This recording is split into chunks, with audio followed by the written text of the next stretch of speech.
किशुनदासपुर में ऑटो पलट जाने से 4 लोग हुए घायल, जिला अस्पताल में चल रहा है इलाज। आजमगढ़ कोतवाली थाना क्षेत्र अराजीबाग निवासी दिलराम प्रजापति अपने परिवार सहित अपने ऑटो से सेंटवा बाजार अपने रिश्तेदार के यहां गए थे। वापस आते समय शाम 6:30 किशुनदासपुर में गड्ढे में ऑटो पलट जाने से 4 लोग गंभीर रूप से घायल हो गए। स्थानीय ग्रामीणों की मदद से घायलों को जिला अस्पताल पहुंचाया गया। घायलों में 2 लोगों की स्थिति गंभीर बनी हुई है। सरफुद्दीनपुर में पीडब्ल्यूडी ऑफिस के सामने व्यस्त आजमगढ़ वाराणसी मार्ग पर दिन में गिरा बड़ा पेड़, अफरा तफरी, कार दबी, बाल बचे लोग। आजमगढ़ के सिधारी थाना क्षेत्र में सरफुद्दीनपुर स्थित पीडब्ल्यूडी कार्यालय के सामने थोड़ा बगल में एक बड़ा पेड़ बीच मार्ग पर ही गिर गया। ये रोड आजमगढ़ से वाराणसी, प्रयागराज समेत अन्य जनपदों को जोड़ती है, इसलिए इस पर काफी व्यस्तता रहती है। शुक्रवार दिन में करीब 2 बजे अचानक से पीडब्ल्यूडी कार्यालय के सामने दूसरी पटरी पर सिंचाई विभाग के एक परिसर की बाउंड्री के पीछे लगा बड़ा पेड़ सीधे सड़क पर आ गिरा। हालांकि पेड़ गिरने के दौरान रोड पर जा रहे वाहन चालकों ने देख लिया था, इसलिए रोड पर चल रही गाड़ियां आगे पीछे रुक गई, लेकिन एक कार पेड़ के नीचे खड़ी थी, इसलिए वह दब गई। बताया जा रहा है कि कार मालिक यहीं पर गाड़ी खड़ी कर पास में ही टीवीएस एजेंसी में गया था। जैसे ही गाड़ी से निकलकर एजेंसी तक पहुंचा होगा तभी हादसा हो गया। वहां से गाड़ी हटाने का मौका भी नहीं मिल पाया। इस दौरान अफरा तफरी का भी कुछ देर माहौल रहा। हालांकि लोगों के बाल बचने पर सभी ने राहत की सांस ली। वहीं सूचना के बाद मौके पर पुलिस पहुंच गई। सभी वाहनों को दूसरी लेन से निकाला जा रहा था।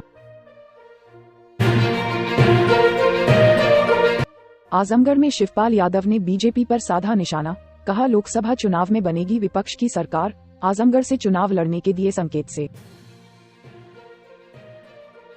समाजवादी पार्टी के राष्ट्रीय महासचिव शिवपाल यादव आज दिन में आजमगढ़ के रानी की सराय क्षेत्र के चड़ई गांव में सीआरपीएफ जवान परविंद यादव के घर पहुंचकर परिजनों को सांत्वना दिए और कहा कि परविंद आतंकवादियों के हमले में शहीद हुआ है, उसको शहीद का दर्जा मिलना चाहिए, उसके परिवार को आर्थिक मदद मिलनी चाहिए, उनका इसके लिए पूरा प्रयास रहेगा। वहीं शिवपाल यादव ने भारतीय जनता पार्टी के द्वारा केंद्र सरकार के 9 साल के अवसर पर चलाए जा रहे अभियान पर निशाना साधा। कहा कि यह केवल ठगने का काम किए हैं, 5 कार्य भी ढंग से नहीं किए हैं। वहीं प्रदेश की कानून व्यवस्था पर बड़ा सवाल खड़ा करते हुए उन्होंने कहा कि पुलिस अभिरक्षा में पत्रकार और वकील के वेश में कोर्ट तक में हत्या हो जा रही है, ये बड़ा सवाल है। इसके अलावा पत्रकारों और वकीलों को भी बदनाम करने का प्रयास किया जा रहा है। वहीं उन्होंने भ्रष्टाचार, महंगाई, बिजली के मुद्दे पर भी सरकार को घेरा। कहा सभी मुद्दों पर यह सरकार फेल है, बुनियादी स्वास्थ्य सुविधा नहीं दे पा रही है। उन्होंने दावा किया कि आने वाले लोकसभा चुनाव में प्रदेश में सभी 80 सीटों पर समाजवादी पार्टी जीतेगी और केंद्र में विपक्ष की सरकार बनेगी। प्रधानमंत्री का फैसला बाद में होगा। उन्होंने कहा कि सभी सेकुलर पार्टियों को एकजुट करने का आह्वान किया गया है ताकि बीजेपी को हर सीट पर हराया जा सके। इसके अलावा आजमगढ़ से लोकसभा चुनाव लड़ने की बात पर उन्होंने कहा कि राष्ट्रीय नेतृत्व जैसा फैसला करेगा उसका सम्मान किया जाएगा। फिलहाल आजमगढ़ से कौन लड़ेगा ये राष्ट्रीय नेतृत्व तय करेगा। आजमगढ़ में एयरपोर्ट के मुद्दे पर बीजेपी नेताओं के बार आरोप पर शिवपाल यादव ने कहा कि सरकार की कोई मंशा ही नहीं है हवाई अड्डा बनाने की। किसानों को नाराज कर ये लोग बनाना चाहते हैं, मुआवजा सही नहीं देना चाहते हैं। किसानों को सही मुआवजा देकर सहमति बनाना इनकी जिम्मेदारी है। वहीं आजमगढ़ में विकास के मुद्दे पर भी भाजपा के दावे को नकारते हुए उन्होंने कहा कि आजमगढ़ में विकास हुआ है वह समाजवादी पार्टी के द्वारा समाजवादी पार्टी की सरकार में हुआ है।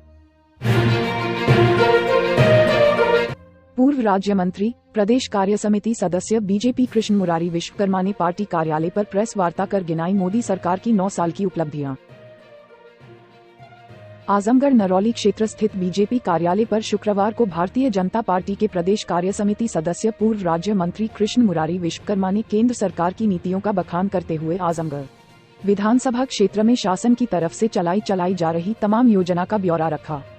कृष्ण मुरारी विश्वकर्मा ने बताया कि दीदारगंज क्षेत्र में करीब 3 लाख परिवारों को शौचालय मिला है। करीब 1.5 लाख परिवारों को उज्ज्वला गैस कनेक्शन से लाभान्वित किया गया है। महिला सशक्तिकरण के क्रम में स्वयं सहायता समूह से जुड़ी महिलाओं को बिजली सखी, बैंक सखी समेत तमाम योजनाओं से जोड़ा जा रहा है।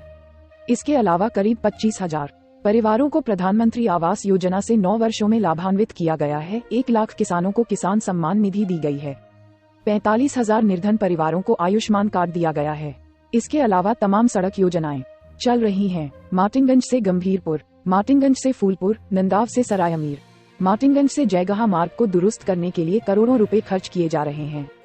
इसके अलावा पलथी धार्मिक स्थल को क्षेत्र के रूप में विकसित किया जा रहा है।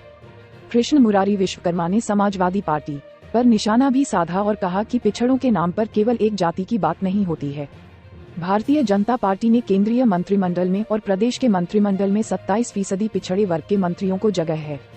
तमाम चुनाव में प्रत्याशी बनाए गए हैं। सपा ने विधानसभा चुनाव में अन्य किसी पिछड़े को प्रत्याशी नहीं बनाया था। वहीं इस मुरारी विश्वकर्मा ने दावा किया कि आजमगढ़ की दोनों लोकसभा सीटें बीजेपी जीतेगी।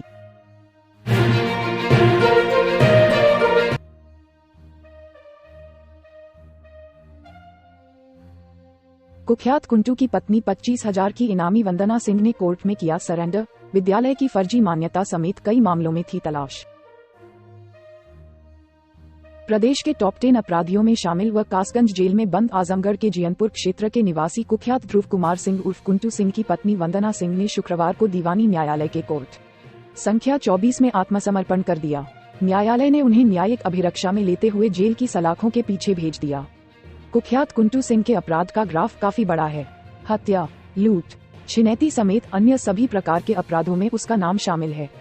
प्रदेश सरकार ने उसे प्रदेश के टॉप 10 सूची में शामिल कर रखा है। कुंटू अपराध की दुनिया में तो काफी समय से शामिल रहा है, लेकिन 19 जुलाई 2013 को पूर्व विधायक सर्वेश सिंह सीपू की हत्या के बाद तो वह चर्चा में आ गया। घटना कुछ ही दिन बाद शहर कोतवाली पुलिस ने कुंटू को गिरफ्तार कर लिया। इतना ही नहीं, 17 मई 2022 को कोर्ट ने उसे आजीवन कारावास की सजा भी सुना दिया। कुंटू गिरफ्तारी के बाद से ही जेल की सलाखों के पीछे है। अपराध की कमाई से उसने कई विद्यालय भी स्थापित किए, जिसका प्रबंधक उसने अपनी पत्नी वंदना सिंह को बनाया। वंदना पर फर्जीवाड़ा कर स्कूलों की मान्यता लेने समेत कई मुकदमे जनपद पुलिस ने दर्ज किया। इतना ही नहीं, वंदना सिंह पर तत्कालीन एसपी सुधीर कुमार सिंह ने 25,000 का इनाम भी घोषित किया था।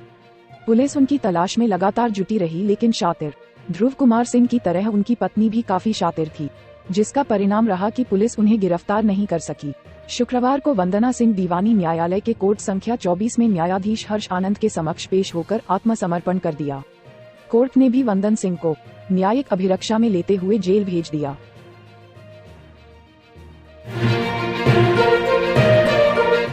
उत्तर प्रदेश में 18 जून को पश्चिमी उत्तर प्रदेश में और फिर 19 जून को पूरे उत्तर प्रदेश में 40 से 50 किलोमीटर प्रति घंटे की रफ्तार से तेज हवा चलेगी, साथ ही बारिश भी होगी।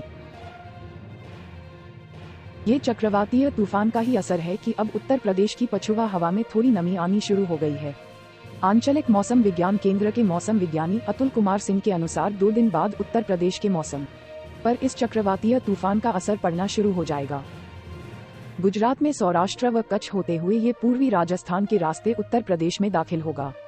इसके असर के चलते उत्तर प्रदेश में 18 जून को पश्चिमी उत्तर प्रदेश में और फिर 19 जून को पूरे उत्तर प्रदेश में 40 से 50 किलोमीटर प्रति घंटे की रफ्तार से तेज हवा चलेगी, साथ ही बारिश भी होगी। इसके बाद 20 जून को भी बारिश के आसार हैं। इसी बीच पूर्वी बिहार के रास्ते दक्षिणी पश्चिमी मानसून उत्तर प्रदेश में दाखिल होने के लिए भी स्थितियां अनुकूल बन रही हैं।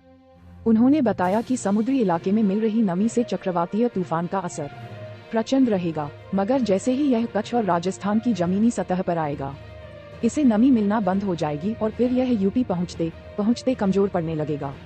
बुधवार के मुकाबले गुरुवार को प्रदेश के विभिन्न अंचलों में दिन के मौसम में हल्की सी तब्दीली आई।